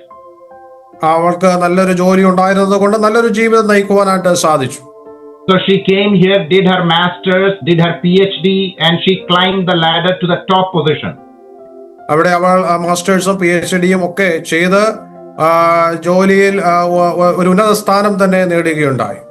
Not only that, God enlarged our boundaries too. ഞങ്ങളുടെ അതിരുകളെ ദൈവം വിസ്തീർണമാക്കുകയും ചെയ്തു. God gave us 2 more children. 2 മക്കളെ കൂടെ ദൈവം ദാനമായിട്ട് ഞങ്ങൾക്ക് നൽകി. So we have 4 children. ഞങ്ങൾക്ക് ഇപ്പോൾ 4 മക്കളാണുള്ളത്. My oldest is 26. She is married and she is in Dallas. എൻ്റെ മൂത്ത പുത്രി ഡാലസിൽ ആണ്. അവൾ വിവാഹം കഴിച്ച് ഡാലസിലാണ് ഉള്ളത്. She is an architect. അവൾ ഒരു ആർക്കിടെക്റ്റ് ആണ്. The second daughter is 25 and she is a lawyer. രണ്ടാമത്തെ പുത്രി 25 വയസ്സുണ്ട്. ഒരു വക്കീലായിട്ട് അവിടെ ജോലി ചെയ്യുന്നു. My third is a son. He is 15 years and then I have a daughter who is 13 years. മൂന്നാമത്തെ പുത്രൻ 15 വയസ്സും 4ാമത്തെ പുത്രി 13 വയസ്സുമാണ് ഉള്ളത്. My mother is 85 years old. She stays with us. എൻ്റെ മാതാവ് 85 വയസ്സാണ്. ഞങ്ങളോടൊപ്പം താമസിക്കുന്നു. So here every year we used to go to New York to do street ministry, outreach ministry. എല്ലാ വർഷവും ഞങ്ങൾ ഇവിടെ നിന്ന് ന്യൂയോർക്കിലേക്ക് ഔട്ട്റീച്ചിനായിട്ട് പോകുന്നത് പതിവായിരുന്നു. So Thanksgiving is November and every year November we as a family used to go. I used to preach, my children and my wife used to sing and play violin there. Thanks giving ദിവസം നവംബറിലാണ് വരുന്നത്. അതുകൊണ്ട് ആ ദിവസം ഞങ്ങൾ അവിടെ പോവുകയും എൻ്റെ മക്കൾ പാട്ടുപാടുകയും ഞാൻ സുവിശേഷം പ്രസംഗിക്കുകയും ചെയ്തിരുന്നു. So 2023 an incident happened in New York. 2023 ന്യൂയോർക്കിൽ ഒരു സംഭവം ഉണ്ടായി. In 2022. 2022 ന്യൂയോർക്കിൽ വെച്ച്. So we were doing the street preaching and a white guy came and assaulted my wife. അവിടെ ഞങ്ങൾ സുവിശേഷം പ്രസംഗിച്ചു കൊണ്ടിരുന്നപ്പോൾ എൻ്റെ ഭാര്യയെ ഒരു വ്യക്തി വന്ന് അടിച്ച് താഴെയിടുകയുണ്ടായി. And she fell down on the concrete and he sat on top of her and started punching on her head. അങ്ങനെ അവൾ നിലത്ത് വീഴുകയും അവളെ ആ വ്യക്തി വളരെയധികം അടിക്കുവാനും ഉപദ്രവിക്കുവാനും തുടങ്ങി. So he sat on top of her and started punching on her head. അവളുടെ പുറത്ത് കയറിയിരുന്ന് അവളെ മർദ്ദിക്കുവാനായിട്ട് ഇടയായി തീർന്നു. So it is a very crowded place. There was no one to help. They all were taking videos on their cell phone. വളരെ ജനങ്ങളുള്ള ഒരു സ്ഥലമായിരുന്നു. എങ്കിലും ഒരു വ്യക്തിയും സഹായിക്കുവാനായിട്ട് കടന്നു വന്നില്ല. എല്ലാവരും അവരുടെ ഫോണിൽ videos എടുത്തുകൊണ്ടിരുന്നു. So I was on the other side of the street, so I did not see what happened. ഞാൻ ആ തെരുവിന്റെ മറ്റേ വശത്ത് ആയിരുന്നത് കൊണ്ട് എന്താണ് സംഭവിച്ചതെന്ന് കാണുവാനായിട്ട് സാധിച്ചില്ല. But I saw a lot of police car and the road was completely blocked and that is how I rushed to that place. എന്നാൽ പോലീസ് വരികയും റോഡ് ബ്ലോക്ക് ഉണ്ടാകുകയും ചെയ്തതോടെ അതെന്താണെന്ന് നോക്കുവാനായിട്ട് ഞാൻ അങ്ങോട്ട് പോയി. And I saw that guy still sitting on top of her and 4 or 5 police trying to pull him. എന്നാൽ ആ സമയത്തും ആ വ്യക്തി എൻ്റെ ഭാര്യയുടെ മുകളിൽ ഇരുന്നു കൊണ്ട് മർദ്ദിക്കുന്നതായിട്ട് കാണുവാനായിട്ട് സാധിച്ചു. 4 പോലീസുകാർ വന്നിട്ടും ആ വ്യക്തി മർദ്ദനം നിർത്തിയിരുന്നില്ല. Anyway, they took him off and he started bleeding, and both of my wife and that guy was taken to the hospital. എന്നാൽ വളരെ പരിശ്രമത്തിന് ശേഷം എൻ്റെ ഭാര്യയും ആ വ്യക്തിയെയും ആശുപത്രിയിൽ പ്രവേശിക്കുകയുണ്ടായി. And he was taken to the jail and he is still in jail. That's what we were told. ആ വ്യക്തി ഇന്ന് വരെയും ജയിലിലാണ് എന്നുള്ളതാണ് അറിയുവാനായിട്ട് സാധിച്ചത്. So once this happened, the life changed for my wife too. ഇതിന് ശേഷം എൻ്റെ ഭാര്യയുടെ ജീവിതവും വളരെയധികം മാറുകയുണ്ടായി. Physically, she had a lot of issues. We did the treatment here, but still she could not stand for a long time. ശാരീരികമായിട്ട് പല വൈഷമ്യങ്ങളും അനുഭവപ്പെട്ടു. വളരെ സമയം നിൽക്കുവാനായിട്ടൊന്നും അവൾക്ക് സാധിച്ചിരുന്നില്ല. Then later on, she started finding that she was losing vision from one of her eye. മാത്രമല്ല, ഈ മർദ്ദനത്തിന്റെ ഫലമായിട്ട് അവളുടെ ഒരു കണ്ണിലെ കാഴ്ച നഷ്ടപ്പെടുന്നതുമായിട്ട് അവൾക്ക് അനുഭവപ്പെട്ടു. So when we went to the doctors, they found out there is a hole in her retina. അങ്ങനെ ആ സംശയത്തിന്റെ പേരിൽ ഞങ്ങൾ ഡോക്ടർമാരെ കാണുകയും ഡോക്ടർമാർ അവളുടെ കണ്ണിൽ റെറ്റിനയിൽ ഒരു ഹോൾ ഉണ്ട് എന്ന് പറയുകയും ചെയ്തു. So we asked and they said the reason is because she is very young, it is because of a fall or a shock. വളരെ ചെറുപ്പമായിരുന്നതിനാൽ ഈ മർദ്ദനം തന്നെയാണ് ഇതിന് കാരണം എന്ന് ഡോക്ടർമാർ അറിയിക്കുകയുണ്ടായി. So they did a surgery to close the hole in the retina. അങ്ങനെ റെറ്റിനയിലെ hall അടയ്ക്കുവാനായിട്ട് അവർ ഒരു സർജറി ചെയ്തു. They put nitrogen gas bubble and she had to be in prone position 24/7 for 14 days. 14 ആ സർജറി നിമിത്തം 14 ദിവസം കട്ടിലിൽ തന്നെ ആയിരിക്കാൻ ഇടയായി തീർന്നു. She could not raise her head. She had to be flat on the bed 24/7. തല പൊക്കുവാൻ സാധിക്കാത്ത വിധം കട്ടിലിൽ തന്നെ ഒരു അവസ്ഥയിൽ തന്നെ ഒരു പൊസിഷനിൽ തന്നെ കിടക്കുവാനായിട്ട് ഇടയായി തീർന്നു. By God's grace, the hole is closed. ദൈവകൃപയാൽ ആ ഹോള് അടയുവാനായിട്ട് ഇടയായി തീർന്നു. But still she cannot see from her left eye. എന്നാൽ പൂർണ്ണമായിട്ട് ഇപ്പോഴും ആ ഇടത്തെ കണ്ണിന് കാഴ്ച ലഭിച്ചിട്ടില്ല. So last year they did another surgery where they implanted a lens, but still she cannot see from her left eye. എന്നാൽ കഴിഞ്ഞ വർഷം മറ്റൊരു സർജറി ചെയ്യുകയുണ്ടായി. അന്ന് ഒരു ലെൻസ് വെക്കുകയും അല്പമായിട്ട് കാണുവാനായിട്ട് സാധിക്കുന്നു. No, she is not able to see still now. ഇപ്പോഴും കാഴ്ച പൂർണ്ണമായിട്ട് ഇപ്പോൾ കാഴ്ച തിരികെ ലഭിച്ചിട്ടില്ല, പക്ഷെ ലെൻസ് വെക്കുവാനായിട്ട് ഇടയായി. So after this incident, she was very troubled. അങ്ങനെ ഈ സംഭവത്തിന് ശേഷം അവൾ വളരെയധികം വ്യാകുലപ്പെടുകയുണ്ടായി. And she said, life is very short and I don't want to spend my life in this worldly pressure satisfying the desires of people. ഇനി അധിക നാള് എനിക്ക് ജീവിക്കുവാനായിട്ട് സാധിക്കില്ല. മാത്രമല്ല, ഈ ലോകപരമായ ഈ തൊഴിൽ ചെയ്തുകൊണ്ട് ജീവിക്കുവാനായിട്ട് ഞാൻ ആഗ്രഹിക്കുന്നില്ല എന്ന് അവൾ പറഞ്ഞു. And she said, God is calling me to serve him.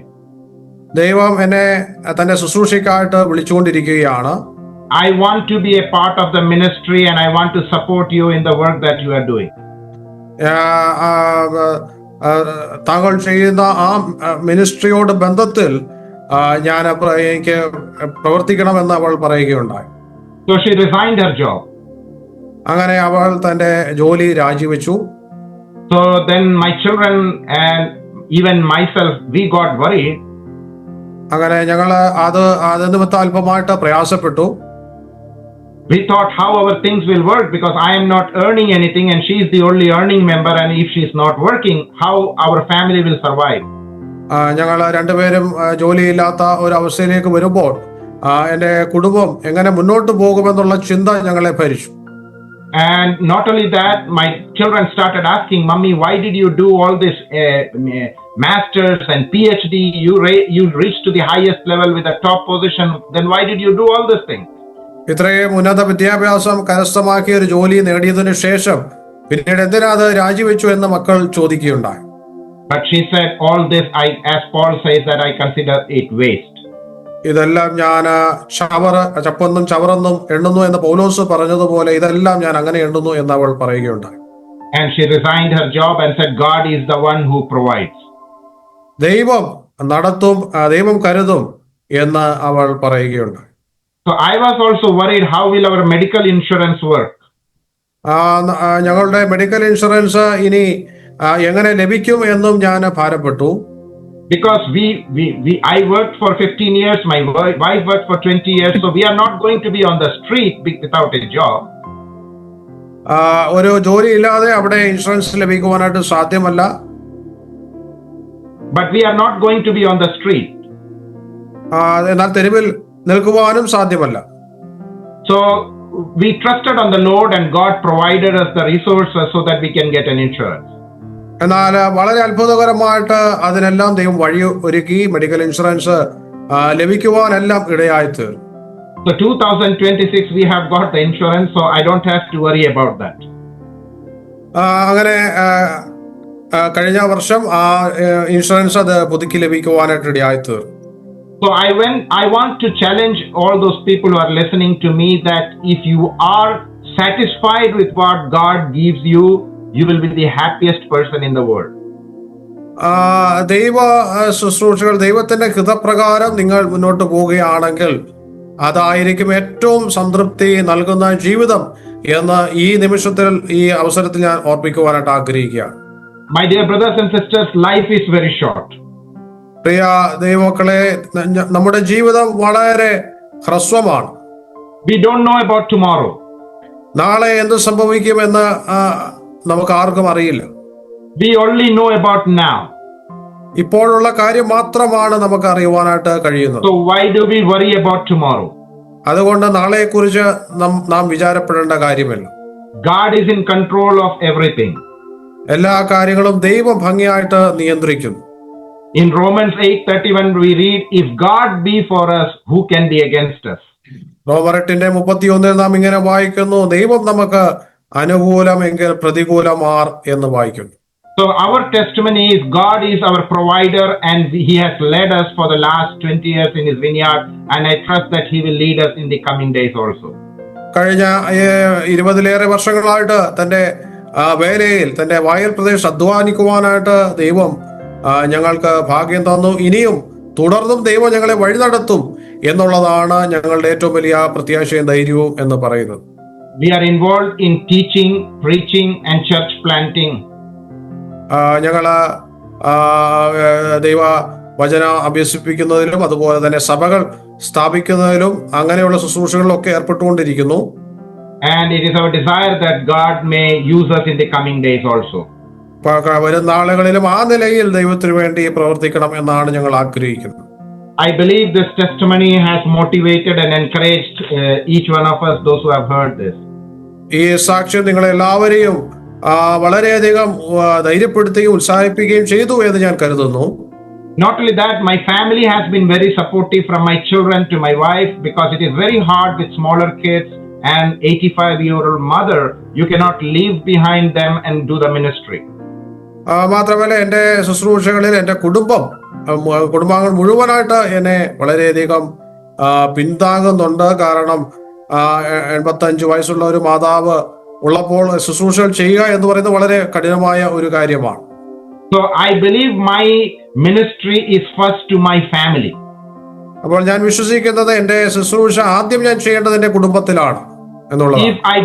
If I don't have my family with me, what is the point of serving outside the world? കുടുംബത്തെ ഞാൻ ശുശ്രൂഷിച്ചില്ല എങ്കിൽ പുറമേയുള്ള ശുശ്രൂഷകൾ കൊണ്ട് എന്ത് പ്രയോജനം എന്ന് ഞാൻ ചോദിക്കുകയാണ്. So my first responsibility is to my family. അതുകൊണ്ട് ആദ്യത്തെ എൻ്റെ ഉത്തരവാദിത്വം എന്ന് പറയുന്നത് എൻ്റെ കുടുംബത്തോടാണ്. And if I have served my family, I can serve the world too. അങ്ങനെ എന്റെ കുടുംബത്തെ ഞാൻ ശുശ്രൂഷിച്ചാൽ തീർച്ചയായിട്ടും ലോകത്തിലേക്ക് ഇറങ്ങിച്ചെന്ന് എനിക്ക് ശുശ്രൂഷിക്കാൻ കഴിയുമെന്ന് ഞാൻ വിശ്വസിക്കുന്നു. Thus far, God has been good to us. ഇത്രത്തോളം യഹോവ ഞങ്ങളെ സഹായിച്ചു. If you honor God, God says, I'll honor you. എന്നെ മാനിക്കുന്നവനെ ഞാൻ മാനിക്കും എന്നുള്ളതാണ് ദൈവത്തിന്റെ കൽപ്പന എന്ന് പറയുന്നു. Even in this country, America, you can survive if God is with you. ഈ അമേരിക്ക എന്ന് പറയുന്ന ഈ രാജ്യത്തും ദൈവം ഉണ്ടെങ്കിൽ ധൈര്യത്തോടെ മുന്നോട്ട് പോകുവാൻ സാധിക്കും എന്ന് ഞാൻ വിശ്വസിക്കുന്നു. I am still looking to the Lord that He is our provider. ദൈവം എന്നെ കരുതുന്ന ദൈവം ഞങ്ങളോടൊപ്പം ഉണ്ട് എന്ന് ഞാൻ അടിയുറച്ച് വിശ്വസിക്കുകയാണ്. Just for a few minutes, let us read a portion, Psalm number 37. I want to read this portion where it says in Psalm 37 and verse number 23, the steps of a good man are ordered by the Lord, and he delighteth in his way. Verse 24, though he fall, he shall not be utterly cast down, for the Lord upholdeth him with his hand. Psalm 37 verse 23 and 24. സങ്കീർത്തനങ്ങൾ 37, 23, 24 വാക്യങ്ങൾ. ഒരു മനുഷ്യന്റെ വഴിയിൽ പ്രസാദം യഹോവ അവന്റെ ഗമനം സ്ഥിരമാക്കുന്നു, അവൻ വീണാലും നിലം പരിചാകിയില്ല, യഹോവ അവനെ കൈപിടിച്ച് താങ്ങുന്നു. So in the King James version, if you read, it says the steps of a good man. അവിടെ കിങ് ജെയിംസ് വേർഷനിൽ ഓരോ അടിയും ഒരു മനുഷ്യന്റെ എല്ലാ കാൽച്ചുവടും എന്നതാണ്. Okay, Psalm 37 verse 23 and 24 says, the steps of a good man are ordered by the Lord, and he delighteth in his way. Though he fall, he shall not be utterly cast down, for the Lord upholdeth him with his hand. So in the King James version, it says good man. So good is added. Basically, good is not there in the original script.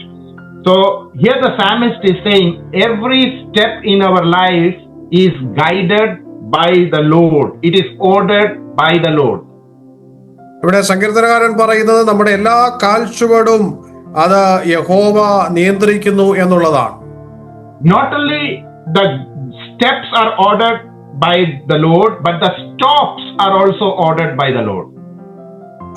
നമ്മുടെ കാൽച്ചുവടുകൾ മാത്രമല്ല, എല്ലാ പ്രതിസന്ധികളും ദൈവം അവിടെ അത് നൽകുന്നു എന്നുള്ള അർത്ഥത്തിലാണ് നമുക്ക് അവിടെ കാണാനായിട്ട് സാധിക്കുന്നത്.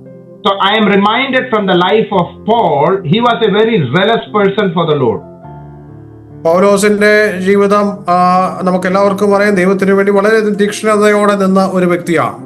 He wanted to go everywhere. എല്ലായിടത്തും പോകണമെന്ന് താൻ ആഗ്രഹിച്ചു. To preach the gospel. താൻ സുവിശേഷം പ്രസംഗിച്ചു. But God had a plan for him, and he could not go to various places according to his will. എന്നാൽ തന്റെ ഇഷ്ടപ്രകാരം എല്ലായിടത്തും പോകണമെന്ന് ദൈവം ആഗ്രഹിച്ചിരുന്നില്ല. But God is the one who leads us to every path, every way that we go. എന്നാൽ ദൈവം ഏതൊക്കെ സ്ഥലങ്ങളിലേക്ക് നമ്മൾ പോകണമെന്ന് ദൈവം തീരുമാനിക്കും. Paul wanted to go to Rome to preach the gospel, but he could not go to Rome to preach the gospel. റോമിലേക്ക് സുവിശേഷവുമായി പോകണം എന്ന് പൗലോസ് ആഗ്രഹിച്ചു. എന്നാൽ അവിടെ സുവിശേഷം പ്രസംഗിക്കുവാനായിട്ട് പൗലോസിന് സാധിച്ചില്ല. In Romans 1 and Romans 15 we read, he says, I long to see you, but he could not go and preach the gospel in Rome. റോമാലേഖനം 1-15 ഞാൻ നിങ്ങളുടെ അടുക്കിലേക്ക് വരുവാനായിട്ട് ആഗ്രഹിക്കുന്നു എന്ന് പറയുന്നുണ്ട്. എന്നാൽ അവിടേക്ക് ആ സമയത്ത് എത്തുവാനായിട്ട് അദ്ദേഹത്തിന് സാധിച്ചില്ല. But at last God took him to Rome as a prisoner. എന്നാൽ അവസാനം ഒടുവിൽ ഒരു തടവുകാരനായിട്ട്, തടവുപുള്ളിയായിട്ട് അവിടെ എത്തുവാനായിട്ട് ദൈവം പൗലോസിനെ അനുവദിച്ചു. So God fulfilled his desire to go to Rome, but his desire was to go and do a public preaching, but he could not do the public preaching, but he could go to Rome. പരസ്യ ശുശ്രൂഷ നടത്തുവാനായിട്ട് അവിടെ തനിക്ക് സാധിച്ചില്ല. എങ്കിലും ഒരു തടവുപുള്ളിയായിട്ട് അവിടെ ചെന്ന് സുവിശേഷം അറിയിക്കുവാനായിട്ട് ദൈവം പൗലോസിനെ അനുവദിച്ചു. But even in the jail, he could preach the gospel. എന്നാൽ തടവിലായിരുന്നപ്പോൾ പോലും ആ സുവിശേഷം പ്രസംഗിക്കുവാനായിട്ട് പൗലോസിനെ സാധിച്ചു. Because when you come to Philippians chapter 4, at the end of the chapter, he says, greetings from the household of Caesar. ഫിലിപ്പിയ ലേഖനം, can you repeat? Chapter 4 and the last portion, he brings the greetings from the household of Caesar. സീസറിന്റെ ഭവനത്തിൽ നിന്നുള്ളവരിൽ നിന്ന് ഞാൻ വന്ദനം അറിയിക്കുന്നു എന്ന് Philip ലേഖനത്തിന്റെ ഒടുവിലത്തെ അധ്യായത്തിൽ നമുക്ക് കാണാൻ സാധിക്കുന്നു. So today we are thankful to the Lord for the imprisonment of Paul in Rome. Otherwise we would not get the 4 epistles that he wrote from Rome. ഇന്ന് പൗലോസിന്റെ കാരാഗ്രഹവാസത്തെ ഓർത്ത് നമുക്ക് ദൈവത്തെ സ്തുതിക്കാം. കാരണം അവിടെ ഇരുന്നാണ് താൻ 4 അധ്യായങ്ങൾ എഴുതുവാനായിട്ട് ഇടയായി തീർന്നത്. Not only that, the household of Caesar, the Praetorian guards, they all heard the gospel because they were chained to Paul 24/7. 24 മണിക്കൂറും പൗലോസിൽ നിന്ന് സുവിശേഷം കേട്ടതിനാൽ സീസറിന്റെ ഭവനത്തിലുള്ളവർ പോലും രക്ഷിക്കപ്പെടുവാനായിട്ട് ഇടയായി തീർന്നു. So you see, the will of God was fulfilled there. അവിടെ ദൈവത്തിന്റെ ഹിതം പൂർണ്ണമായി നിറവേറപ്പെട്ടു എന്ന് നമുക്ക് കാണാൻ സാധിക്കും. I am reminded of another incident in his life. തന്റെ ജീവിതത്തിലെ മറ്റൊരു കാര്യം ഞാൻ ഓർക്കുകയാണ്. During his second missionary journey, he wanted to go to Asia Minor, where he planted the church to encourage the believers. തന്റെ രണ്ടാം മിഷണറി യാത്രയിൽ Asia മൈനറിലേക്ക് പോകണമെന്നും താൻ സ്ഥാപിച്ച സഭകൾ സന്ദർശിക്കണമെന്നും താൻ ആഗ്രഹിച്ചു. But when he was in Troas, he had a dream not to go to Asia Minor, but to go to Europe. എന്നാൽ ത്രോവാസിലായിരുന്നപ്പോൾ ഏഷ്യ മൈനറിലേക്ക് പോകുന്നതിന് പകരം യൂറോപ്പിലേക്ക് പോകണം എന്നുള്ള ഒരു കാര്യമാണ് ദൈവം തന്നോട് വെളിപ്പെടുത്തിയത്. And that is how he goes to Macedonia in Philippi. അങ്ങനെയാണ് ഫിലിപ്പിയിലുള്ള മക്കതോനിയയിലേക്ക് താൻ ചെന്നെത്തിയത്. And he planted a church there. അങ്ങനെ അവിടെ ഒരു സഭ സ്ഥാപിക്കുകയുണ്ടായി. And he writes a letter to them, the letter of Philippians. അങ്ങനെ അവർക്ക് വേണ്ടി Philip ലേഖനവും എഴുതുകയുണ്ടായി. So you see, Paul had many plans in his life, but ultimately the will of God was fulfilled. അപ്പോൾ അങ്ങനെ നോക്കുകയാണെങ്കിൽ പൗലോസിന്റെ ജീവിതത്തിൽ തനിക്ക് വളരെയധികം വ്യക്തിപരമായ ആഗ്രഹങ്ങൾ ഉണ്ടായിരുന്നു. എന്നാൽ ആത്യന്തികമായിട്ട് തന്റെ ജീവിതത്തിൽ ദൈവത്തിന്റെ ആഗ്രഹങ്ങളാണ് നിറവേറപ്പെട്ടത്. That is what we read in Psalm 37. The steps of a good man are ordered by the Lord, and he delighteth in his way. അതാണ് സങ്കീർത്തനങ്ങളിൽ 37:23 നാം കാണുന്നു, ഒരു മനുഷ്യന്റെ വഴിയിൽ പ്രസാദം തോന്നിയാൽ യഹോവ അവന്റെ ഗമനം സ്ഥിരമാക്കുന്നു എന്നുള്ളത്. Not only that, in verse 24, though he fall, he shall not be utterly cast down, for the Lord upholdeth him with his hand. 24 വാക്യത്തിൽ നാം ഇങ്ങനെ വായിക്കുന്നു, വീണാലും നിലം പരിചാകിയില്ല, യഹോവ അവനെ കൈപിടിച്ച് താങ്ങുന്നു. We see in the life of David, we see in the life of Moses, we see in the life of Joshua. ദാവീദിന്റെയും മോശയുടെയും യോശുവയുടെയും ജീവിതത്തിലും ഇത് തന്നെയാണ് നമുക്ക് കാണാൻ സാധിക്കുന്നത്. Not only that, in the life of Simon Peter, when he fell down, God did not leave his hand. He upholdeth his servants in his hand. പത്രോസിന്റെ ജീവിതത്തിലും താൻ വീണു പോയപ്പോൾ തന്നെ വീഴാതെ കൈപിടിച്ച ഉയർത്തിയ ആ കാര്യമാണ് നമുക്ക് കാണുവാനായിട്ട് സാധിക്കുന്നത്. Let me conclude just by reading Psalm 121, verse 7 and 8. സങ്കീർത്തനങ്ങൾ 121 7ഉം 8ഉം വാക്യങ്ങൾ വായിച്ച് ഞാൻ എന്റെ വാക്കുകൾ ഉപസംഹരിക്കുവാനായിട്ട് ആഗ്രഹിക്കുകയാണ്. The Lord will keep you from all harm. He will watch over your life. Verse 8. The Lord will watch over your coming and going, both now and forevermore. യഹോവ ഒരു ദോഷവും തട്ടാതെ വണ്ണം നിന്നെ പരിപാലിക്കും, അവൻ നിന്റെ പ്രാണനെ പരിപാലിക്കും. യഹോവ നിന്റെ ഗമനത്തെയും ആഗമനത്തെയും ഇന്നു മുതൽ എന്നേക്കും പരിപാലിക്കും. This is our testimony. God has been good to us, and I am so happy in the Lord that God allowed me to go through this trial. Otherwise, I would not have surrendered my life to the Lord. പ്രിയമുള്ളവരെ, ഈ വാക്യം തന്നെയാണ് ഞങ്ങളുടെ ജീവിത സാക്ഷ്യം എന്ന് പറയുന്നത്. എന്നെ വളരെ പ്രശ്നങ്ങളിലൂടെയും പ്രതികൂലങ്ങളിലൂടെയും ദൈവം കടത്തി വിട്ടതുകൊണ്ട് ഞാൻ സന്തോഷിക്കുന്നു. കാരണം ഇപ്പോൾ ഇന്ന് തിരിഞ്ഞു നോക്കുമ്പോൾ ദൈവം ആഗ്രഹിക്കുന്ന പാതയിലൂടെ നടക്കുവാനായിട്ട് അതെന്നെ ബലപ്പെടുത്തി. We are abundantly blessed by the grace of God, and God has led us in a miraculous way, better than the way that we are living, better than when we look around the world, better than the life of other people. ഞാൻ എൻ്റെ ജീവിതത്തിലേക്ക് തിരിഞ്ഞു നോക്കുമ്പോൾ മറ്റ് പല ആളുകളുടെ ജീവിതത്തിൽ അധികമായിട്ട് ദൈവം ഞങ്ങളുടെ ജീവിതത്തെ അനുഗ്രഹിച്ചു. വളരെ അത്ഭുതകരമായിട്ട് ദൈവം വഴി നടത്തിക്കൊണ്ടിരിക്കുന്നു. Because we are serving the master of this globe, the master of this universe. ഈ അഖിലാണ്ടത്തെ സൃഷ്ടിച്ച അഖിലാണ്ടത്തിന് ഉടയവനായ ആ ദൈവത്തെ ആണ് ഞങ്ങൾ സേവിക്കുന്നത്. അതുകൊണ്ട് ദൈവം ഞങ്ങളെ വഴി നടത്തും. So as Paul says, I am not ashamed of the gospel, and that is our testimony too. പൗലോസ് പറഞ്ഞതുപോലെ സുവിശേഷത്തെ കുറിച്ച് എനിക്ക് ലജ്ജയില്ല, അത് തന്നെയാണ് ഞങ്ങളുടെയും സാക്ഷ്യം. So I would request you to continue to uphold us in your prayers and the God's ministry in your prayers. അതുകൊണ്ട് തുടർന്ന് എന്നെയും എന്റെ കുടുംബത്തെയും എന്റെ ശുശ്രൂഷകളെയും നിങ്ങളുടെ പ്രാർത്ഥനയിൽ വഹിക്കണമേ എന്ന് ഞാൻ ഓർപ്പിക്കുന്നു. May God's name be glorified, and thank you very much. ഈ ദൈവനാമം വാഴ്ത്തപ്പെടുമാറാകട്ടെ.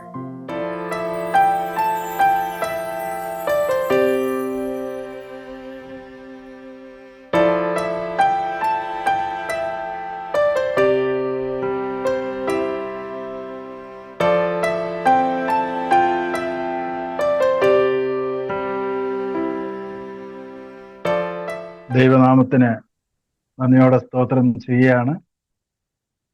ചില ആഴ്ചകൾക്ക് ശേഷമാണ് കാൽവരിനാഥ മിനിസ്ട്രിയുടെ ഈ പ്രോഗ്രാം നടത്തുവാൻ ദൈവം ഇടവരുത്തിയത്.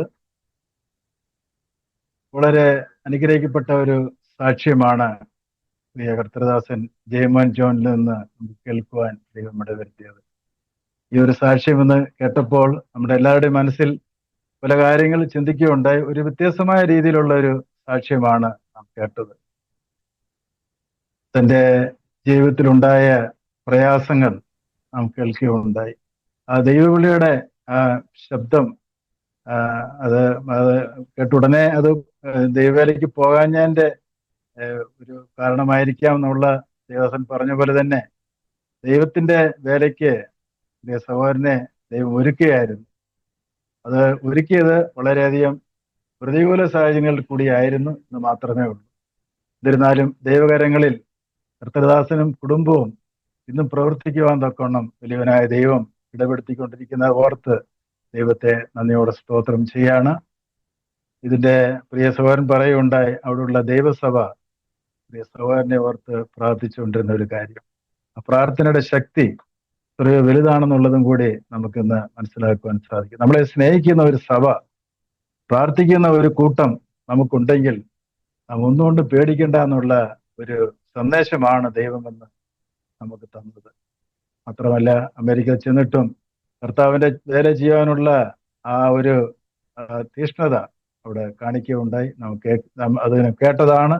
അവിടെ വലിയ പ്രതികൂല സാഹചര്യങ്ങളാണ് ഉണ്ടായത്. എന്നാൽ അതിൽ തളർന്നു പോകാതെ ദൈവത്തിന് വേണ്ടി നിൽക്കണമെന്നുള്ള ധൈര്യം ദൈവമാണ് കൊടുത്തത്. പ്രിയ സഹോദരനെയും സഹോദരിയെയും ദൈവം ധാരാളം അനുഗ്രഹിക്കട്ടെ. വളരെ അനുഗ്രഹിക്കപ്പെട്ട ഒരു സാക്ഷ്യമായിരുന്നു. കൂടുതലൊന്നും പറയാൻ ഞാൻ ആഗ്രഹിക്കുന്നില്ല. സാക്ഷ്യം ഇനി യൂട്യൂബിൽ അപ്ലോഡ് ചെയ്യുമ്പോൾ അനേക പ്രിയപ്പെട്ടവർ പ്രിയ സഹോദരന്റെയും കുടുംബത്തിന്റെയും സാക്ഷ്യം കേട്ട് ദൈവത്തെ സ്തുതിക്കും എന്നുള്ളതിന് യാതൊരു സംശയമില്ല. തുടർന്നും പ്രിയ സഹോദരൻ ചെയ്തു തരുന്ന എല്ലാ ശുശ്രൂഷയ്ക്ക് വേണ്ടി ഞങ്ങളും പ്രാർത്ഥിക്കുന്നതായിരിക്കും. നമുക്കും പ്രാർത്ഥിക്കണം. 4 മക്കളെ ദൈവം ദാനമായിട്ട് കൊടുത്തു. പ്രിയ മാതാവ് 85 വയസ്സ് ഉള്ള ഒരു മാതാവും കൂടെ ഉണ്ട്. നമുക്കറിയാം വളരെ ബുദ്ധിമുട്ടുള്ള കാര്യങ്ങളാണ്. എന്നിരുന്നാലും സന്തോഷത്തോടെ ദൈവത്തിന്റെ വേല ചെയ്യാൻ തക്കവണ്ണം പ്രിയ സഹോദരനെ ദൈവം സ്റ്റേറ്റ്സിൽ ഉപയോഗിക്കുന്ന ഓർത്ത് ദൈവത്തെ നന്ദിയോടെ സ്തോത്രം ചെയ്യുന്നു. വളരെയധികം സമയമെടുത്ത് പ്രിയ സഹോദരൻ ഫെന്നിവി ജോൺ മെസ്സേജ് ട്രാൻസ്ലേറ്റ് ചെയ്യാൻ തക്കണം പ്രിയ സഹോദരനെ ദൈവം എടുത്ത് ഉപയോഗിച്ച് തോർത്ത് ദൈവത്തെ നന്ദിയോടെ സ്തോത്രം ചെയ്യാണ്. കാലൂർനാഥ മിനിസ്ട്രിയുടെ നന്ദിയും സ്നേഹത്തെയും അറിയിക്കുകയാണ്. ഒരു ഗാനം പാടി സഹായിച്ച ഇസ ബിജു സഹോദരിയെ ഞങ്ങൾക്ക് മറക്കുവാൻ സാധിക്കത്തില്ല. എപ്പോൾ വിളിച്ചെന്ന് പറഞ്ഞാലും പാട്ടുപാടലിന്റെ ആ ഒരു ആവശ്യം പറയുമ്പോൾ വളരെയധികം സന്തോഷത്തോട് കടന്നു വന്ന് പാട്ടെല്ലാം പാടി ഞങ്ങളെ സഹായിക്കുന്ന ഒരു പ്രിയ സഹോദരിയാണ്. സഹോദരിക്കും കാലൂർനാഥ മിനിസ്ട്രിയുടെ നാമത്തിൽ ഞങ്ങൾ നന്ദി പറയുകയാണ്. മാത്രമല്ല, എത്രയോ സ്ഥലങ്ങളിൽ ഇന്ന് കൺവെൻഷനും ഓൺലൈനായിട്ട് നടക്കുന്നുണ്ട്, അല്ലാതെ നടക്കുന്നുണ്ട്. പല പ്രോഗ്രാം നടക്കുന്ന ഈ ഒരു ദിവസമാണ്. ഇത്രയും പേർക്കിന്ന് ലോകത്തിന്റെ വിവിധ സ്ഥലങ്ങളിൽ നിന്ന് കടന്നു വരുവാൻ തക്കവണ്ണം ദൈവം ഇടവരുത്തി. നിങ്ങൾ പ്രിയപ്പെട്ടവരായ നിങ്ങൾ കാണിച്ച സ്നേഹത്തെ ഓർത്ത് ഞങ്ങൾ ദൈവത്തെ നന്ദിയോടെ സ്തോത്രം ചെയ്യാണ്. തുടർന്നും വലുനാഥ മിനിസ്ട്രിയെ നിങ്ങളുടെ വലിയ പ്രാർത്ഥനയിൽ ഓർക്കണമേ എന്ന് അപേക്ഷിക്കുകയാണ്. നമുക്കിപ്പോൾ പ്രാർത്ഥിച്ച് നമുക്ക് മീറ്റിംഗ് അവസാനിപ്പിക്കാം. അറ്റ്ലാന്റയിലുള്ള തോമസ് എബ്രഹാം അച്ഛൻ ഫ്രീ ആണെങ്കിൽ പ്രാർത്ഥിച്ചാൽ നന്നായിരിക്കും.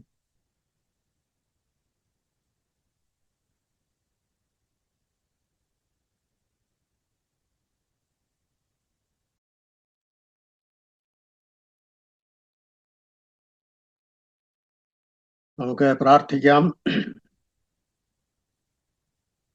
സ്നേഹമേറിയ ഞങ്ങളുടെ വാഴ്ത്തപ്പെട്ട സ്വർഗീയ പിതാവേ,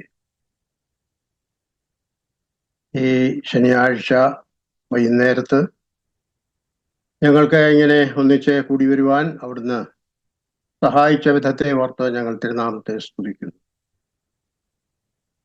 സൂമിൽ കൂടി ആണെങ്കിലും ഇത്രയും പേർക്ക് കർത്താവെ ഞങ്ങൾക്ക് കൂടി വരുവാനും നല്ല സാക്ഷ്യം കേട്ട് കർത്താവിനെ മഹത്വപ്പെടുത്തുവാനും ഇടയാക്കിയിരിക്കുന്നു.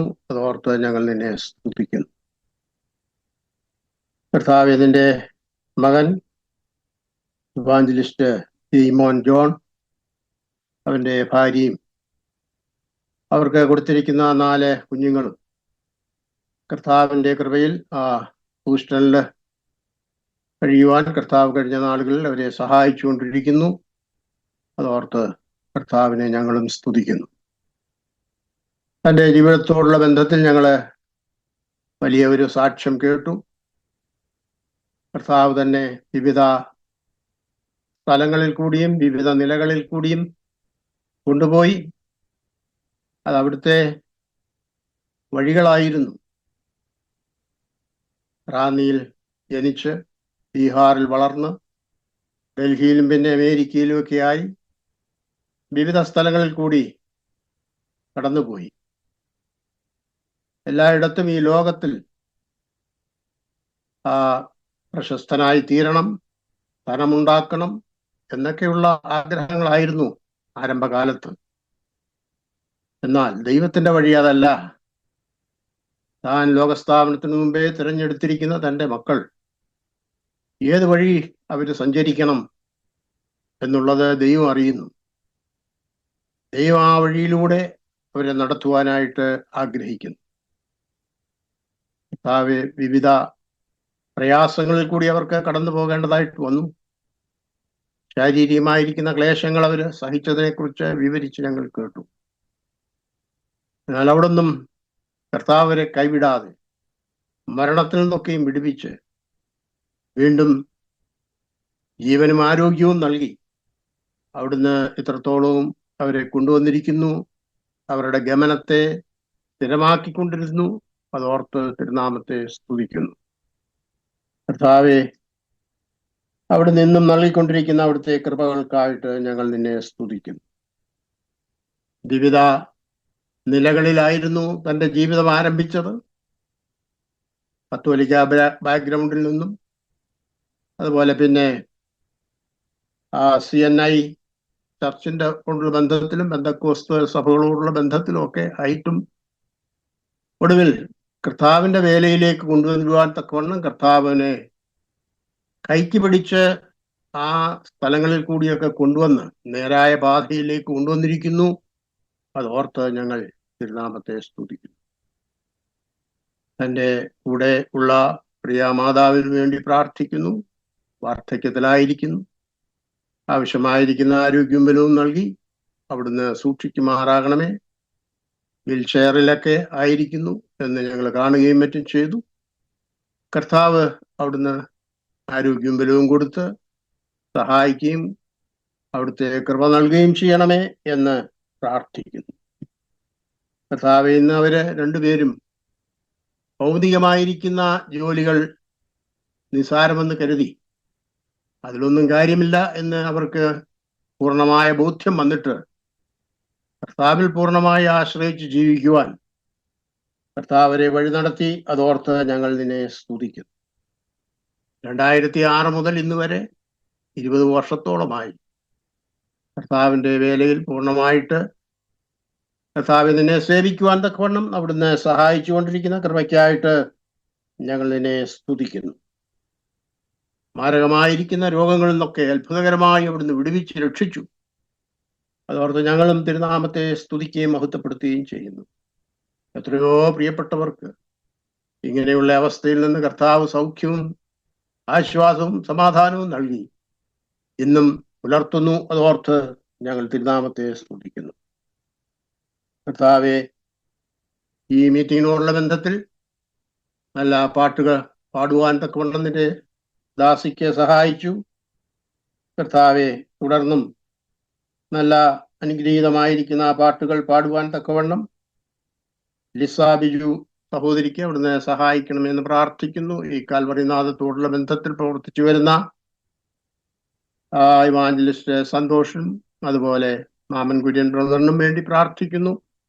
അവർക്കും ആവശ്യമായിരിക്കുന്ന എല്ലാ കൃപകളും നൽകി അവിടുന്ന് വരുന്ന നാളുകളിൽ അവരെയും സഹായിക്കണമെന്ന് പ്രാർത്ഥിക്കുന്നു. ട്രാൻസ്ലേഷൻ ചെയ്യുവാൻ തക്കവണ്ണം ഫിന്നി ജോൺ ബ്രദറിനെ സഹായിച്ചു. അതോർത്തും ഞങ്ങൾ തിരുനാമത്തെ സ്തുതിക്കുന്നു. ഈ ലോകത്തില് എന്തു നേടിയാലും അതൊന്നുമല്ല ദൈവപൈതലിനെ നടത്തുന്നത് ദൈവകരങ്ങളാണ് എന്നുള്ളത് മനസ്സിലാക്കി ഞങ്ങൾക്കും ജീവിക്കുവാൻ അവിടുന്ന് സഹായിക്കണമേ. ഭൗമികമായ മേന്മകൾ കൊണ്ടല്ല നാം ജീവിക്കുന്നത്, പിന്നെയോ ദൈവകൃപ അതനുസരിച്ചാകുന്നു എന്ന് മനസ്സിലാക്കി കർത്താവിൽ ആശ്രയിപ്പാൻ കേൾവിക്കാരായ ഞങ്ങൾക്കും അവിടുന്ന് വരുന്ന ആളുകളിൽ സഹായിക്കുമാറാകണമേ എന്ന് പ്രാർത്ഥിക്കുന്നു. ഒരു ദൈവവേദൽ വീണുപോയാലും വീണാലും നിലംബരിയാകാതെ വണ്ണം കർത്താവിന്റെ ബലമുള്ള കരങ്ങൾ താങ്ങി നടത്തുന്നു എന്നുള്ള ആശ്വാസം ഞങ്ങളെ സമാധാനിപ്പിച്ചിരിക്കുന്നു എന്നുള്ളത് കൊണ്ട് തിരുനാമത്തിന് സ്തോത്രം. മനുഷ്യന്റെ വഴികളൊന്നുമല്ല, ദൈവത്തിന്റെ വഴികളാണ്. അത് ദൈവിക വഴികളിൽ ദൈവം തന്നെ നടത്തും. അവനിൽ സമർപ്പിക്കപ്പെടുന്നവരെ അവൻ പുലർത്തും എന്നുള്ളത് ഈ സാക്ഷ്യത്തിലൂടെ മനസ്സിലാക്കി കർത്താവിന് ഞങ്ങളെ തന്നെ സമർപ്പിച്ച് വരുന്ന ആളുകളിൽ ജീവിപ്പാൻ ആവശ്യമായ എല്ലാ കൃപകളും നൽകി അടിയങ്ങളെയും അവിടുന്ന് സഹായിക്കുമാറാകണമേ എന്ന് പ്രാർത്ഥിക്കുന്നു. ഞങ്ങൾ കേട്ടതുപോലെ ദൈവത്തിൽ ആശ്രയിക്കുന്നവരെ അവരുടെ ഗമനത്തെയും ആഗമനത്തെയും ഇന്നു മുതൽ എന്നേക്കും പരിപാലിക്കുന്ന ദൈവത്തിൽ തന്നെ ഞങ്ങളെ തന്നെ സമർപ്പിച്ചുകൊണ്ട് ഞങ്ങളുടെ പ്രാർത്ഥന അവിടുത്തോട് അപേക്ഷിക്കുന്നു. പ്രാർത്ഥന അവിടുന്ന് കേട്ടിരിക്കുകൊണ്ട് സ്തോത്രം. അവിടുത്തെ നാമം ഞങ്ങൾ കൂടി മഹത്വപ്പെടുത്തണമേ. വേഗം വരുന്ന ഞങ്ങളുടെ വാഴ്ത്തപ്പെട്ട കർത്താവിന്റെ രക്ഷിതാവുമായ യേശു ക്രിസ്തുവിന്റെ അതിമഹത്വമുള്ള നാമത്തിൽ അടിയങ്ങൾ താഴ്മയോടെ യാചിക്കുന്നു. കരുണ തോന്നി കേൾക്കുമാറാകണമേ.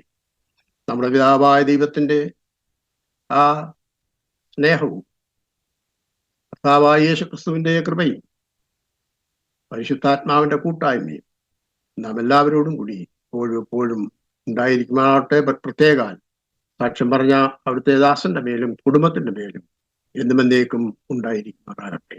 ആമേൻ.